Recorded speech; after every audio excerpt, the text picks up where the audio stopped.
the stakeholder indigenous communities, the government, the CHRP and NZHRC, all partners, that we hope to bring about a metamorphosis of our indigenous people's protracted vulnerability into an invigorating empowerment.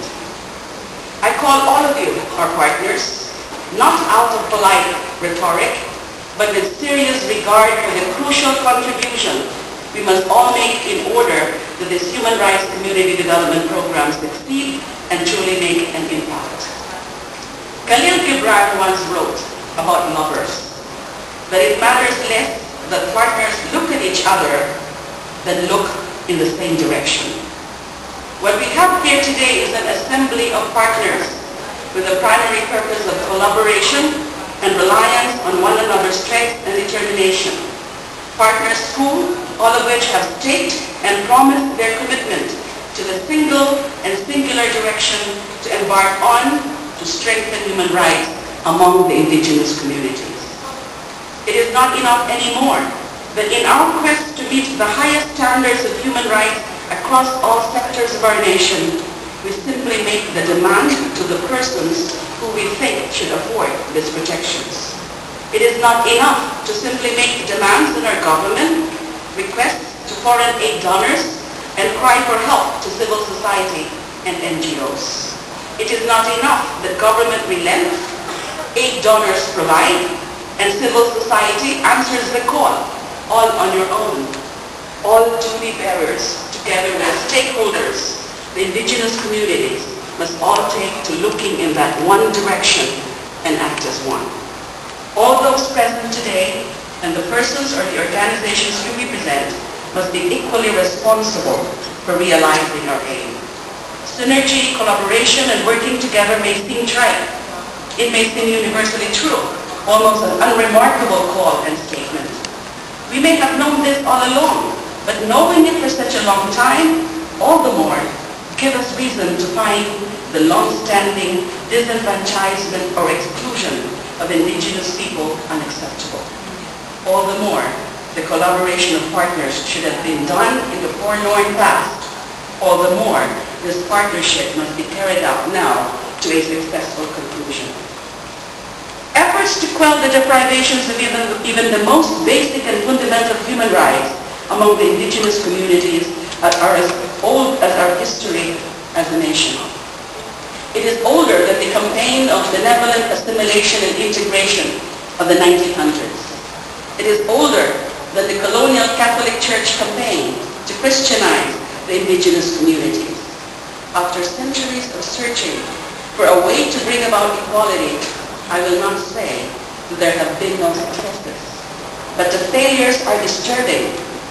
The inequality that still disenfranchises the various indigenous peoples persists today, found in the most brutal forms, such as development aggression, loss of territorial rights, and sources of livelihood. It comes in the form of inaccessibility to even the most basic modes of justice. Exclusion is a problem. For centuries of efforts as a nation, we simply have not done enough to bring about true equality among all Filipinos. It is for this reason, a long national history of small successes and dismal failures, that the persons who have conceptualized and drafted this project are beaming with excitement and hopefulness. I'd like to acknowledge at this point with deep admiration the efforts of the project development team, led by the very energetic and dynamic Dean Chini Bandani. Our mentor who inspired us in our day-to-day challenges in the Commission. And of course, I'd like to acknowledge the efforts, the leadership, the brilliance of the former chair, Purificacion Kisundin, because the seeds of his project were planted during the last Commission. This project is genuinely groundbreaking because it is the first time that the issue of disenfranchisement of indigenous communities will be addressed through community development within a human rights framework, wherein the government collaboration from a myriad of key agencies is also an essential element. It is the first time that our vast compilations of social legislation, international treaties, and our social justice-based constitution will all be applied, not as abstract standards applicable to indigenous communities in general, but as specific as there are varied cultures among the different indigenous communities. The general human rights standards will be refined based on the varying needs of each community.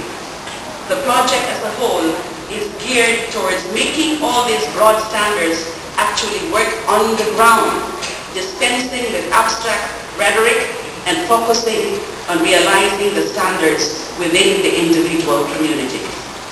I anticipate the pains and difficulties, trials and tribulations, the shortcomings and failures that will come our way in carrying out the project.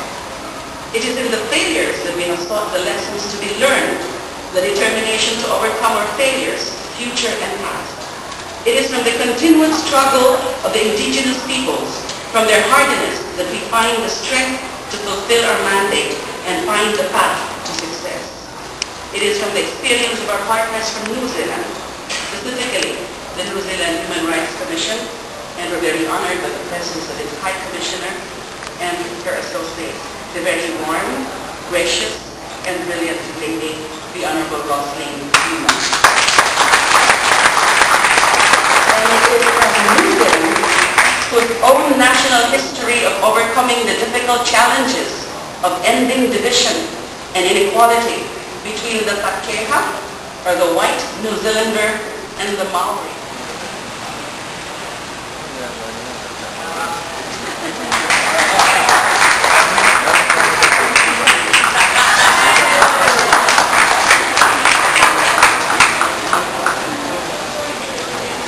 Pwede po dating anyayahan si Datu Sapili ng Higaono.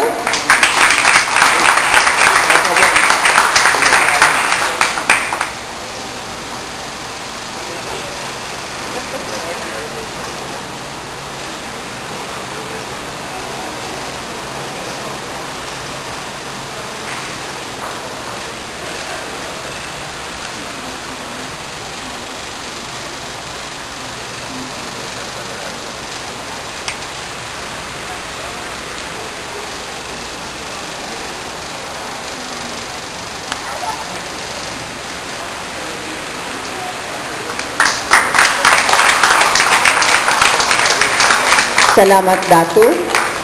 At ngayon naman sa mga tangkanay, si Bernard pang Lawen. Sorry, Bernard, ha?